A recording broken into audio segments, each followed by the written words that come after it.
नमस्कार, आप देख रहे हैं द लाइव टीवी और मैं आपके साथ जुनैद अंसारी। जिस तरीके से जो हॉलीवुड के एक्टर जो हैं किसानों के समर्थन में आ रहे हैं, तो जो बॉलीवुड के जो एक्टर हैं, कुछ एक्टर वो बिलबिलाने लगे हैं। तो हमारे साथ किसान हैं, उनसे पूछेंगे कि हालांकि क्या परेशानी है उन एक्टरों को।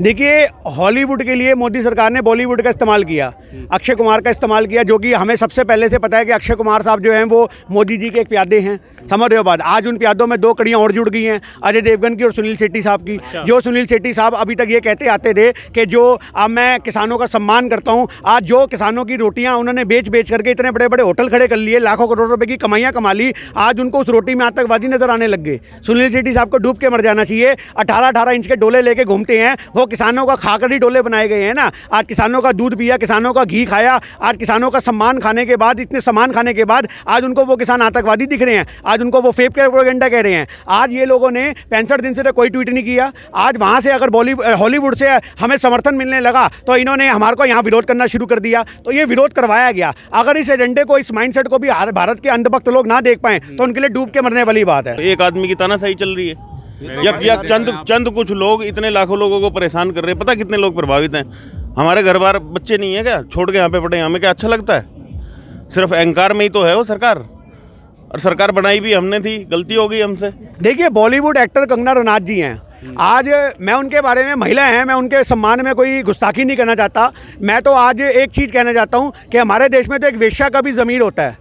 समझ रहे हो बात? आज वो जिस्म जरूर बेचती है पर ज़मीर नहीं बेचती। कंगना रनौत जी को शायद कुछ वेश्याओं से ही इंस्पायर्ड होना चाहिए, इंस्पिरेशन लेनी चाहिए कि उन्होंने भी अपने ज़मीर को जिंदा रखा होता है, बेशक जिस्म बेचा होता है। तो ये पता नहीं कौन सी तहक में है। हम तो अपने देश की वेश्या का भी सम्मान करते हैं, हम कंगना रनौत के बारे में क्या कहें। आज अगर ये आतंकवादियों का, खालिस्तानियों का टैक्स सरकार हमें दे रही है इन बंदों के द्वारा, तो आज उन आतंकवादियों से आज तक मीटिंग क्यों करती आ रही है? आज 10 मीटिंगें सरकार ने करी है ना हम लोगों से। अगर हम आतंकवादी तो मीटिंग क्यों कर रही है? आज भी मोदी जी कहते हैं कि मैं एक फ़ोन कॉल की दूरी पर हूँ। उसका क्या मतलब है कि आप आतंकवादियों को निमंत्रण दे रहे हो? तो ये देखो ना, धोड़ी रणनीति जो है, इसी को तो राजनीति कहते हैं, तो भारत की जनता समझ नहीं पाती। आज भारत की जनता को तो मोदी जी से सवाल करना चाहिए, मोदी जी से इस्तीफा मांगना चाहिए, गली गली में निकलने चाहिए नारे, मोदी सरकार के इस्तीफा दो कि आप आतंकवादियों के साथ मीटिंग करते हो, आप आतंकवादियों के साठगांठ करते हो। अगर हम लोग यहाँ पे बैठ के साजिश कर रहे हैं तो मोदी सरकार हमें अपनी साजिश का हिस्सा बनाना चाहती है क्या अपने पास बुला करके? 155 रेल जो है इन्होंने उनको दे दी, अपने 5 कंपनियों को दी अडानी, और उनको यही तो है सबका साथ सबका विकास। मतलब जो अब तक चल रही थी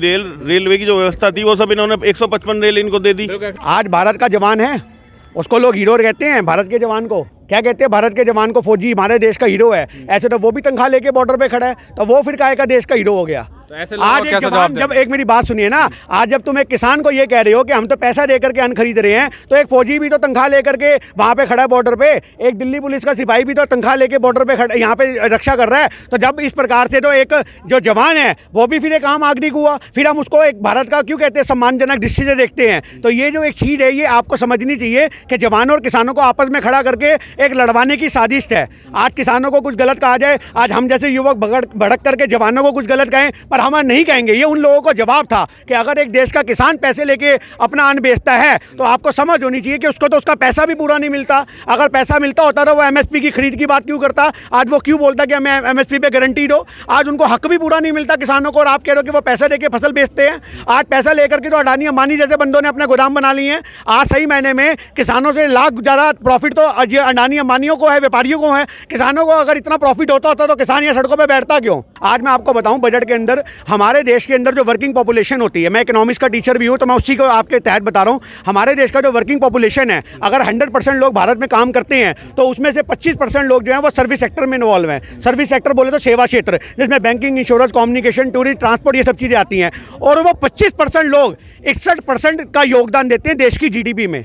मतलब 25% लोगों के द्वारा देश की 61% कमाई भारत की जो है वो 25% लोगों से होती है। इसलिए मोदी सरकार ने लगातार जीडीपी जो है उसको बेचने का काम किया है। जो ये सर्विस सेक्टर है, आज बैंकिंग, इंश्योरेंस, कम्युनिकेशन, ट्रांसपोर्टेशन सब बेचा गया ना। आज एलआईसी को भी इन्होंने खड़ा कर दिया कगार में बेचने के लिए। आज जिस एलआईसी ने पूरे भारत की आज तक धरोहर को बचा के रखा, भारत में जितनी भी अर्थव्यवस्था पे नींव गिरी हो, एलआईसी हमेशा मजबूत बना रहा। मैं कहता हूँ मोदी सरकार ने एलआईसी को जो बेचा है, आपने एलआईसी की एक टैगलाइन सुनी होगी, जिंदगी के साथ भी जिंदगी के बाद भी।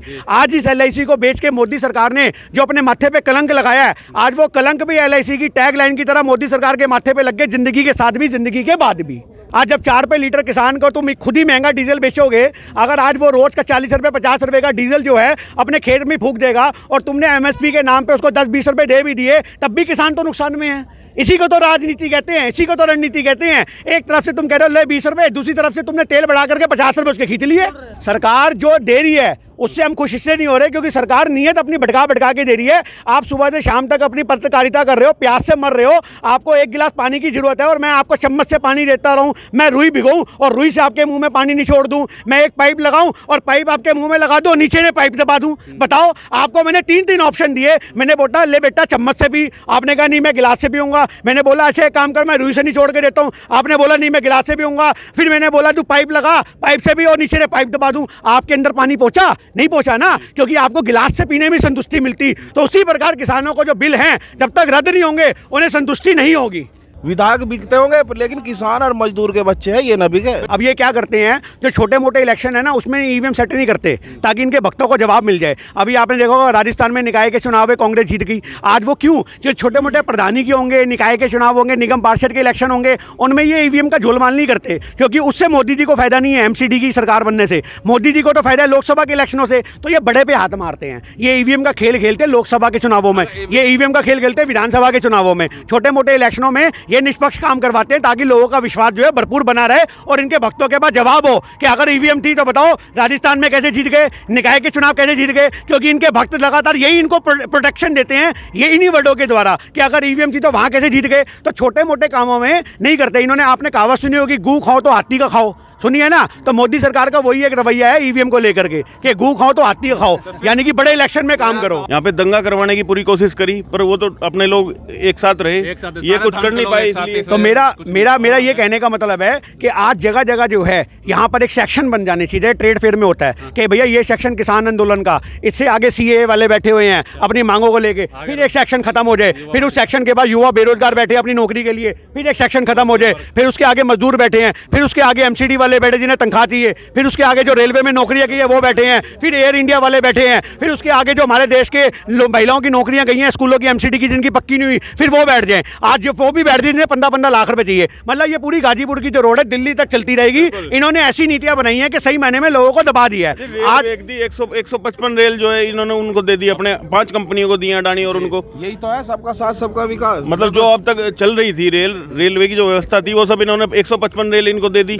साफ तौर पे भाई का ये कहना है, जो भाई लोग हैं कि जो पहले तो चुनाव हो, अड़ी हुई है तो हम भी अड़े हुए हैं। सुन लिया आपने कि ये जो कृषि बिल है जब तक वापसी नहीं होगी जब तक यहाँ से हटेंगे नहीं। और दूसरी बात यह है कि ईवीएम पे सवाल उठा तो भाई कहा कि ईवीएम का बहिष्कार भी यहाँ से शुरू होगा। और साथ में जो आंदोलन अलग अलग चल रहे हैं, चाहे वो एमसीडी के हों, चाहे वो बेरोजगार जो हैं वो कर रहे हों, चाहे वो जो मजदूर वाले हों, चाहे वो रेलवे वाले हों, चाहे कोई भी हो, सबको एक साथ आके एक आवाज़ में यहाँ से आवाज़ उठानी पड़ेगी।